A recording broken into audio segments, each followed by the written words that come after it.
Okay, so we're getting together with our fifth meeting for the adult forum, looking at a short course in Christianity, and I'm going to go to a couple of videos. So what I'm going to do for you guys that are listening, I'm going to come back and give you the name of the video so you can go and find it for yourself, and then rejoin us after it's over. All right, be right back. So we had started with a document called the 12 Events that were true pillars of Israel's story. And if you go online, there's a whole bunch of these, 12 events, 20 events, 22 events, 6 events, 8 events. And it all comes from the direction that the person who's putting these down, or the people that are putting these down, find these events as important. So this 12 has got, like Abraham and Moses and the Exodus and conquest of Joshua and kings and kingdom and Assyrian split. So all these events here. Then there are other events that don't. This is looking at a couple of people and a bunch of big events like the Assyrian split. There are others that go by just people that made a difference. And there are others that go by just events that take place. So instead of going by Adam and Eve, they would go by getting kicked out of Eden. Creation, then kicked out of Eden, then the fall of the tower, then the flood. But they wouldn't focus on Noah. It's the event that makes the change. So you can go online and find these. Just go and look. And it's fun anyway, because you can look at them and find out how people are looking at them differently. So I've got a few for you today, focused on the people, on important people. And I don't have one that I'm missing, which is going to be my central one for today. But I will see if we can't muddle through that then. So I'm going to show you 2 videos for people. And one of them I really like, and one of them I'm okay with. And then we'll come back and look at these documents, and we'll focus on the one person. Now, what I'm doing now is moving us really fast. We're going to move with these people all the way through the Old Testament and run into the New Testament, and then we're going to go through that really fast so we can get into the church period after the ascension. Okay? So again, you guys, I'm going to come back on and tell you what the name of the videos are. See you in a bit. All right, so we just watched one very short video. It's called Melchizedek and Abraham. It's an animated video. It's about 5.5 minutes long, so you can find that without much problem. There aren't many 5.5 minute long videos about Abraham and Melchizedek. So you might be saying, well, we're back to Abraham again. But really what I wanted to do is focus on Melchizedek and the meeting that they had. So briefly, he said that you had Abraham who went to war. There were 3 kings. There was a skirmish, and at the end of the skirmish, they took Lot, and it kidnapped him and took away a whole bunch of people and ran away. And Abraham found out about it. He got together over 300 of his guys, I think it was 369, and they went and attacked the 3 kings and beat them and got Lot back. So when they came back to the plain with Lot and with the hostages, including with Lot, as they're standing there, out comes Melchizedek. So he's another king. He's the king of Salem. Didn't know him. He wasn't in the war. He's coming out, by all accounts in the Bible, he's coming out alone, and he's bringing bread and wine for Abraham, and they have this encounter during which he blesses Abraham, and Abraham accepts his blessing, and then Abraham tithes to Melchizedek 10% of what he has, all of what they have, and they had a lot. So this begins this intriguing story and very sparsely populated story about Melchizedek, who he is and why he is and what he is. So if we go back and look what's said about Melchizedek and what's not said, and that's really important at times in Scripture, that there is no recording of any lineage for Melchizedek. He is this absolutely pivotal person that's changed the direction of Scripture at this point. But there's no definition of him. There's no understanding of him. He has no lineage. He has no beginning. We don't know when he started. He has no end. We don't know when he ended. He is a king, but he's also a high priest. Now, this in the ancient world was a bozo no-no. You didn't have kings and high priests for the same reason that we don't have a king here, and we mix our religion with our politics. At least not officially, because these things get mixed up and they get problematic. So back in the day, you could not be a king and a high priest at the same time. It just wasn't allowed. Now, beyond that, you didn't have the event happening with God's blessing. The God would have to bless this to make it happen. Melchizedek is this anomaly because he comes out from Salem, and I'll get to that word in a minute, out from Salem, and he is obviously the high priest and obviously the king, and he's saying something to Abraham. He said, he is the priest of the one true God, the high God. And that is universally known as the God of Abraham, the God above all gods. So how did he get God? Abraham's the one that's been chatting with God, and now you have Melchizedek coming out who proclaims that he is God's, the one true God's, high priest. So we don't know. There's no story behind this. The only thing we know is that's what he's doing. We know that it must be true because Abraham accepts it. Abraham accepts his authority and accepts his blessing and tithes to him the 10%. So now Melchizedek's authority and his presence are established in Scripture as legitimate and true because of Abraham's actions to him. So now, then they leave. They're all done. So a whole bunch of speculation, as you might imagine, has popped up about Melchizedek. So I'm going to give you just a couple of them that you can enjoy. One is saying that he is actually Seth or Seth's son, right? And that's who he is. Another one says that he's an angel and that he's ruling Salem as an angel. Third way is that he is Jesus. He is the pre-incarnate Jesus who is meeting Abraham to begin the process of the divine revelation in the Son all the way through Scripture. And then there's a couple of really crazy ones, and I don't mean that in an ugly way. There's a book of Enoch that is a late addition. It's some speculation is that a very, very, very late intertestamental book, right about zero, less than 100. And there's a whole story in there about Melchizedek, which is, I can't even remember the details of it, but it's way out there. It's akin to the infant narratives of Jesus, where Jesus is turning the other kids to stone and flying from housetop to housetop. It's got Melchizedek as this, crazy kind of cosmic figure that does really strange stuff. But what it tells us is that even back at the time of Jesus in zero, they were struggling with the idea of who Melchizedek was and is and what it meant for him to be there. So the book of Enoch, whoever wrote it, the person was trying to add meat to the bone, try to fill in this big gaping gap of information to try to give more credence to Melchizedek and explain not only where he was going as he came to Abraham, but where he was going when he left Abraham. And I mean by that by theologically or spiritually, what was the purpose of this whole thing? Yes? So with the Bible being divinely inspired, and with this in Genesis, I think there's question as to who wrote Genesis. Right. Different groups. But whoever wrote it would have written it with this in mind and this in the intent, because this is what was in it. Yes. And this is exactly why it has an authority to it, because it's so strange. This is a theological argument that's in Scripture, and it goes to Jesus a lot when you have people that are saying that it's all made up and it's all fake and someone just made it up, it's just a story. And you can go straight to it and say, well, it's a really strange, stupid story then, because if I'm writing a story about how we're going to create this religion and we're going to make it great and we want everyone to join, so we're going to make it just the greatest story in the world. I mean, it's going to be fantastic.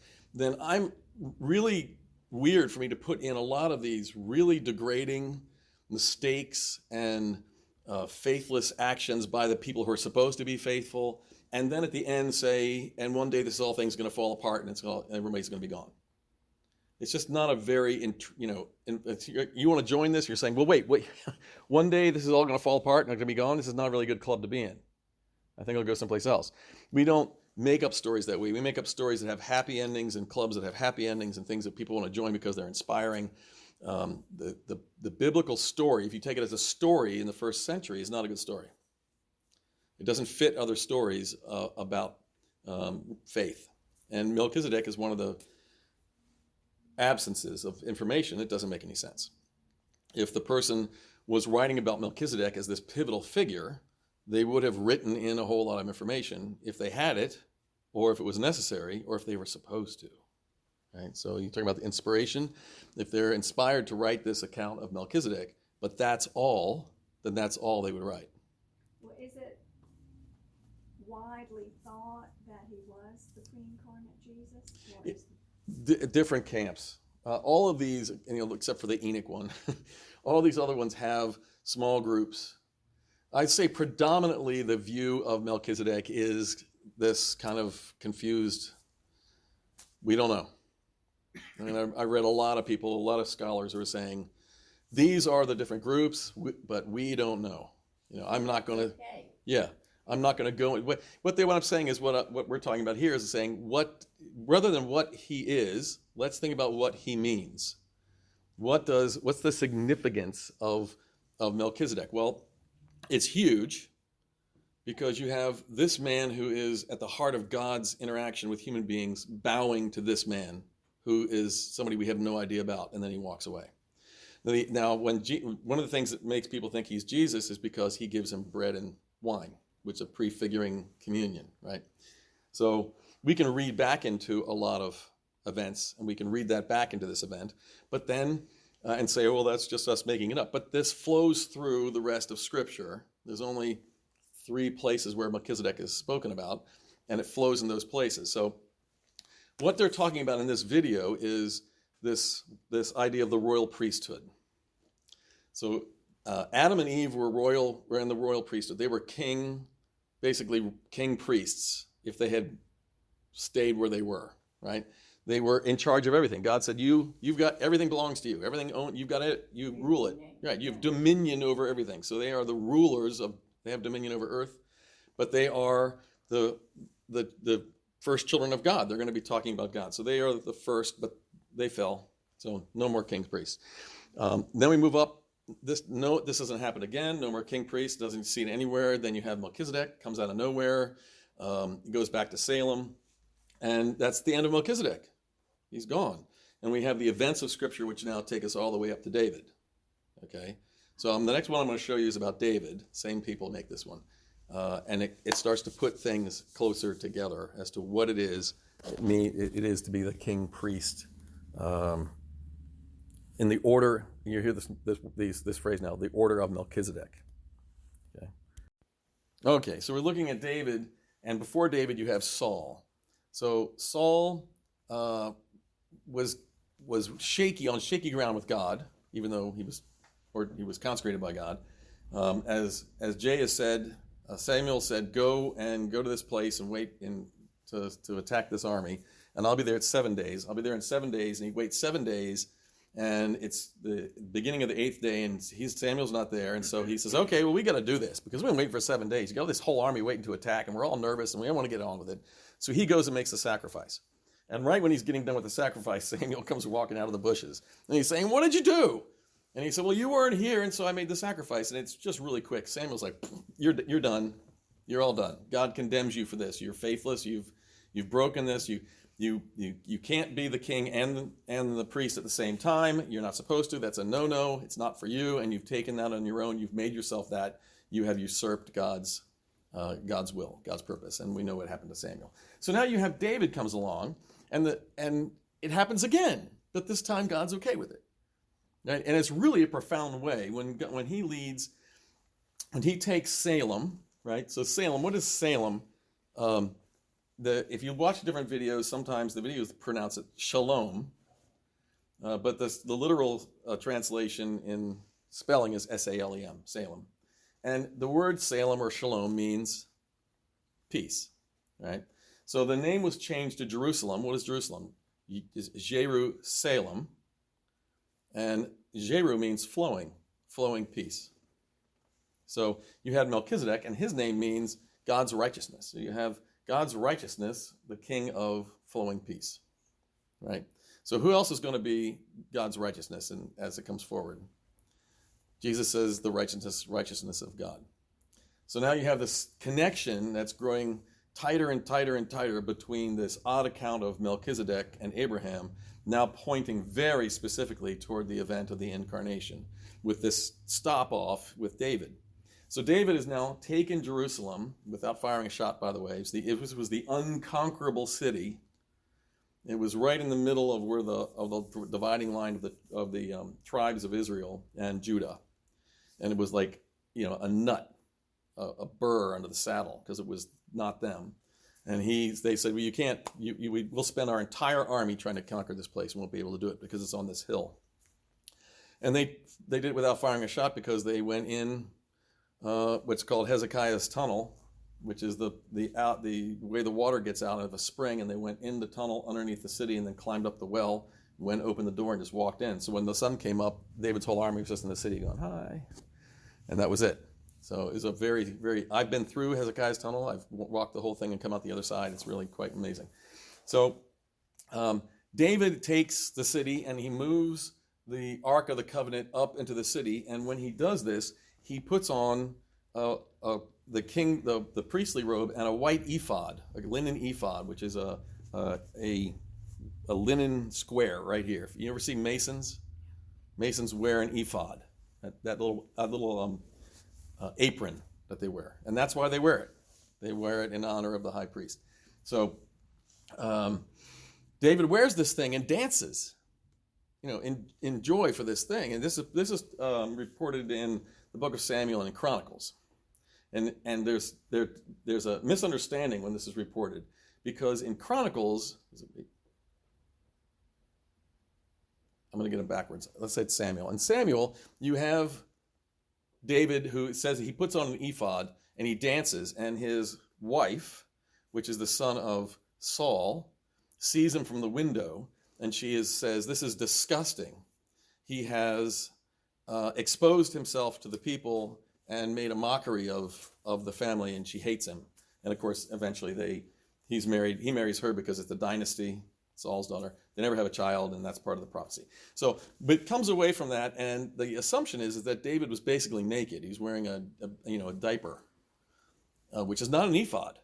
So, just as an aside, if you go back and watch the King David movie that had Richard Gere in it, remember him? Yes. He was very popular for a long time. He was quite a looker, and a lot of people really liked him. He plays King David, and he has this scene where he is stripped down. He's got the white linen diaper on. Basically, it's just a sheet that's been wrapped around a bunch of times and tied, and he's dancing this really crazy dance all the way up the road into the city. So that's not what he did, right? They didn't read Chronicles. They only read Samuel to make that movie, which is a mistake. In Chronicles, it explains that he puts on a priest's robe and a priest's ephod. So he's not, what is he doing that would cause her to say that it's that he is inappropriate in front of the people? Because he's not wearing kingly garb. He's usurping. He's just less than he should be. She's marrying the king, and he's prancing around like a priest. Right? So he is less than, he's put on, sackcloth, basically, in her imagination. He's made less of himself. So she said, look at what he's done. This is an embarrassing thing. It's a terrible scandal. So he's not dancing around in just a little diaper thing. He's robed. But God's okay with it. This is the Ark of the Covenant that's coming up, and it's perfectly all right. So David takes on for a time this blessed role of king priest, and in the order of Melchizedek. And why was that important? Because you already had priests. They were Aaronic priests. They were from Aaron's line. They are from the Levite tribe. Only Levites can be the priests of the temple. Nobody else. You have to be born a Levite. That's it. You're done. So you have Levites, and David's not one of them. David's not a Levite. Jesus is not a Levite. Right? David and Jesus are the same tribe. So you have this. Moses, of course, wasn't a Levite. Moses and Melchizedek, of course, and Moses and Abraham are before the pronunciation of the division of the tribes in Israel to make the Levites the priests. This is all happening before. Now we're happening after with David. David can't be a priest, so he has to be. If he is a priest, he's a priest of some other order. What's the other order? It's the order of Melchizedek, and that order supersedes and is above the order of Aaron's tribe of Levites. Now he writes. I wish I had it right here. I have a whole other thing that I didn't bring down for you. I'll give it to you next week. It is, and if you want to, in the meantime, go read Psalm 110. It is one of the most quoted psalms. It is the most quoted psalm in the New Testament. It's one of the most quoted psalms out of Scripture, and it's David specifically talking about the royal priesthood and the order of Melchizedek. That's where this phrase comes up, which is broadcasted forward to the time of Christ.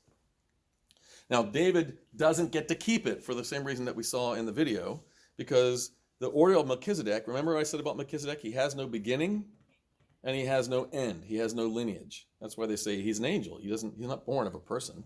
That's why he's saying he's Jesus. He is not born of a woman. He's got no mom and dad. He's got no beginning and he's got no ending. He's just eternal, so he's got to be divine. So the order of Melchizedek is an eternal order. It goes on forever. Melchizedek was a king priest forever. Well, David has messed up, so he can't be. He was as of the order of Melchizedek, but he cannot be the high priest of the order of Melchizedek because he messed up. He did bad things. He was blessed as a priest, but he didn't get to keep it. He kept himself as a king, and that was it. All right, so I can't believe how fast this goes. I've got these for you. I have another video. Shoot. I'll wait for you. You're going to like the next video. Okay. I'm going to wait for you. All right. Thank you. I will. Should I pass these out? Yeah, I can pass them out. Yeah. I'm going to pass these out. They're really, there are these two. And again, you can find more of these online. Oh, crud. I do have it. It's right here. So sorry. All right, I've got a lot more for you than 3. Look at that. Okay, so I have these 2 for you, which is important people or inspirational people of the Bible. You can see how the list changes, but you'll also see how some people remain the same. And then I have another one for you, which is a little specific, and it is 6 powerful women from the Bible, because they don't get enough airtime in the other lists, right? I think that there needs to be more emphasis on the women of Scripture. You might imagine 1 or 2 of them that are always going to pop up. 2 of them you can imagine. We'd have Eve and Mary are going to be the 2 that come up right away. But there are more. You can take a look at these. Look at the differences. Also looking at these will help you get this kind of synthetic understanding of the flow of Scripture. For instance, I'm hoping now that what you have is a connection that you didn't have before of the sequence of events between Abraham, Melchizedek, Moses, and David. We skip over a lot of history, but you see now how these things are connected.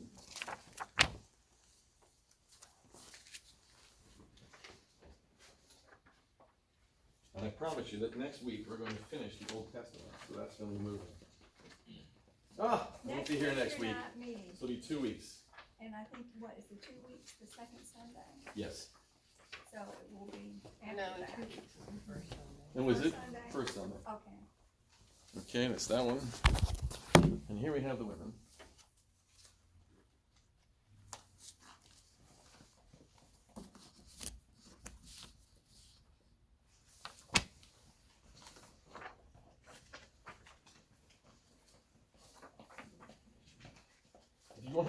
If you want to go online, they have a couple companions for this, and the one that caught my eye right away was 8 horrible women of the Old Testament. Yeah, and they also have the worst wives in the Bible. That's another one. You know what I don't see? I did not see a worst husbands in the Bible. I don't know why this is so lopsided, but I'll have to do more digging. Don't know why? Whoever creates the video is. Yeah. So who was Melchizedek in the Bible, his story and his significance today? So this will help load this, and this is where you have to see all of, there's Psalm 110 at the bottom, that's why I didn't think I had this. There's also the copy of the book of Genesis, and I believe, yes, Hebrews is the next place where he's really spoken about, and that's where we get into the New Testament. So that'll be a prefiguring for you This is good. for our New Testament when we get there in 3 weeks. And the last one here is, who is Melchizedek, the king who prepares the table, anticipating about a king. So it's just another one about Melchizedek. There's taken from a slightly different angle and has some other ideas, other opinions in it. So I think this one has got one that's a little interesting. All right. This one doesn't have the scripture in it, just references the scripture.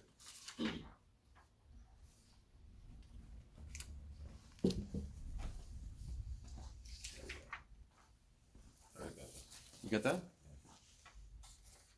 How'd you get that? Did they give you that before? Did they give you this one? Yes, so who is Melchizedek? Did you get Melchizedek 10 biblical facts? No. One says who is Melchizedek, and one says who is Melchizedek in the Bible. Okay. I don't think it was in the Bible. So you got 10 biblical facts. Here's one more. He's Preparing the table. Yep, he's incredibly important. That's why I'm really nailing I Melchizedek. did get 2 of these. You did? All right, I'll trade you. You're overloaded on Melchizedek. Yeah. Well, that's good. Yeah, it is, because if you ask any Christian who Melchizedek is, they will Don't just know. shake their head and go, oh, I think he's somewhere, and that'll be about it. The book of Hezekiah. What? The book of Hezekiah. Hezekiah. So yeah, knowing who Melchizedek is a big deal. It's a really big deal. It is, like I say, the basis of the king priest of Jesus is Melchizedek. There's a direct line one from the other. And you can't have this phrase or an understanding of who Jesus is within the context of the development of Israel in a political and religious sense without knowing who Melchizedek is and the lineage of him through David. Because they say that when you get into Hebrews, you'll read this, he specifically says that Jesus is authoritative because he's in the order of Melchizedek. So if you don't know who Melchizedek is, you just skim right over it. You're like, oh yeah, okay. And Jesus was a prophet, and Melchizedek was not. So that was one difference. Right, there's a addition to it, right? The addition of the prophecy, so they're holding all these offices. The least of which would be the king and the priest, but the most of which would be the king and the priest from the perspective of offices of humankind that a person takes or is called to and then serves that. The prophets are different. They're all over the place. So okay, there we go. We're all done. So in 2 weeks, right, we'll get back together. I'm going to finish up Melchizedek real quick. We're going to go through the entire Old Testament, and the next meeting is going to be the New Testament, and then we're going to go right into church history. It's going to be really fast.